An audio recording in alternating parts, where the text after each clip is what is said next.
80s 90ஸ்க்கு மறக்க முடியாத நினைவுகளை ஏற்படுத்துகின்ற சுவை மிகுந்த தேன் மிட்டாய் தான் பார்க்க போறோம். சப்ஸ்கிரைப் பண்ணாதவங்க சப்ஸ்கிரைப் பண்ணிட்டு வீடியோவை ஸ்கிப் பண்ணாம முழுசா பாருங்க. வீடியோக்குள்ள போகலாம் வாங்க.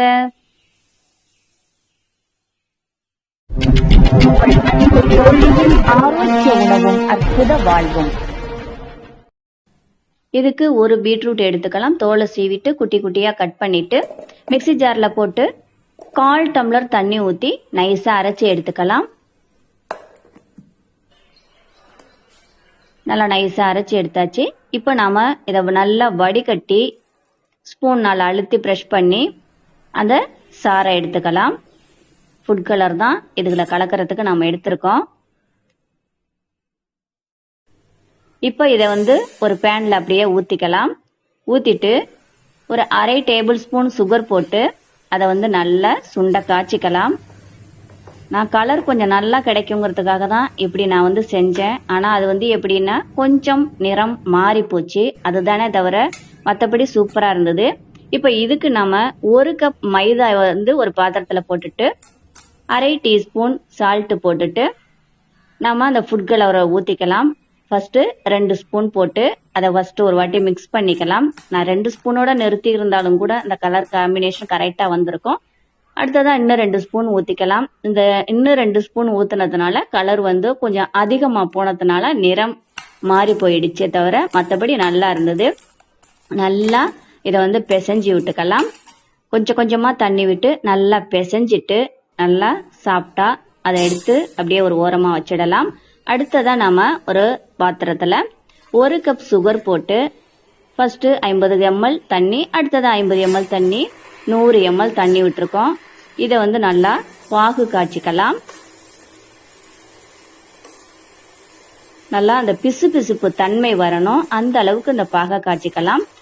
இது பாகு காய்ச்சிக்கிட்டு இருக்கும் போதே ஒரு சின்ன பவுல்ல கொஞ்சமா தண்ணி ஊத்தி அதுல கொஞ்சமா அந்த பாகை விட்டோம் கையில, அந்த பாருங்க லைட்டா அந்த கம்பி பதம் தெரியுது. இது இன்னும் கொஞ்சம் காய்ச்சணும். இப்போ இதை அதை விட்டோம் கையில அந்த பவுல்ல அதை ஒட்டிக்கும் வெளியில வராம. அடுத்ததா இங்க நம்ம பிசைஞ்சு வச்ச அந்த மாவுக்கான டைம் வந்துருச்சு. 1/2 hour வச்சிருந்தேன், கரெக்டா வந்துருச்சு. திரும்ப ஒரு வாட்டி இதை நல்லா பிசைஞ்சு விட்டுக்கலாம். நல்லா சூப்பரா இருக்கு. இப்போ ஒரு பூரி கட்டையில நம்ம கொஞ்சம் மாவை போட்டுட்டு அது மேல இதை அப்படியே நம்ம பிசைஞ்சு வச்ச அந்த மாவை நல்லா ரோல் பண்ணிக்கலாம். நல்லா கொஞ்சம் தடிமனா இருக்கணும். ரோல் பண்ணிட்டு இதை நாம நல்லா நீளமா பீஸ் போட்டு எடுத்துக்கலாம். எடுத்துட்டு இப்ப ஒவ்வொரு பீஸையும் கொஞ்சம் நல்லா தேய்ச்சி உருட்டி விட்டுக்கலாம். நல்லா ஈவனா வரணும், அப்பதான் கரெக்டா இருக்கும் அது வெந்து வர்றதுக்கு. இப்ப இதை ஒரே ஈவனா நம்ம சின்ன சின்னதா கட் பண்ணி எடுத்துக்கலாம்.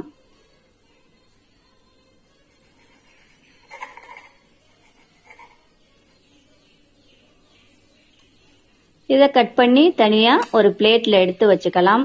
இது எடுத்து வச்சிருக்கும் போதே பக்கத்துல நாம ஆயில ஹீட் பண்ணி வச்சிடலாம். ஆயில் ஹீட் ஆயிட்டு இப்ப நம்ம எடுத்து வச்ச பீஸ் எல்லாத்தையுமே அந்த ஆயில்ல போட்டு கொஞ்ச நேரம் ஆன பிறகு அது மிதக்க ஆரம்பிச்சிடும். அதுக்கு பிறகு நாம கிண்டி விட்டுக்கிட்டே இருக்கணும். நல்லா வெந்து வந்துடும். அந்த நுரை அடங்கி வந்துருச்சு பாருங்க. இப்போ அது கரெக்டான பக்குவம் வந்துருச்சு. இப்போ நாம இதை எடுத்து பக்கத்துல ஹீட்டா உள்ள அந்த பாகுல போட்டுறலாம். இது ஒரு 1/2 hour ஊறுனா போதும். நான் பாகு கொஞ்சமா வேஸ்டா போயிடுமேட்டு கொஞ்சமா காய்ச்சினதுனால 1 hour ஊற வச்சிருக்கேன். பாருங்க அந்த தேன் சொட்டுறது மாதிரி சொட்டு சொட்டா விழுகுது பாருங்க. உள்ளேயும் பாருங்க எப்படி நல்லா ஊறி வந்திருக்குன்னு. நல்லா பாக்குறதுக்கே நல்லா பளபளன்னு ஒரு கோல்டன் கலர்ல சூப்பரா ஒரு மாதிரியா நல்லா அழகா இருக்கு. செமையா இருக்கு. நீங்களும் ட்ரை பண்ணுங்க. டேஸ்டி பண்ணி பார்த்தேன், செமையா இருந்துச்சு. இந்த வீடியோ உங்களுக்கு பிடித்திருந்தா லைக் பண்ணுங்க, ஷேர் பண்ணுங்க, சப்ஸ்கிரைப் பண்ணுங்க. எப்படி இருக்குன்னு கமெண்ட்ல சொல்லுங்க. தேங்க்யூ.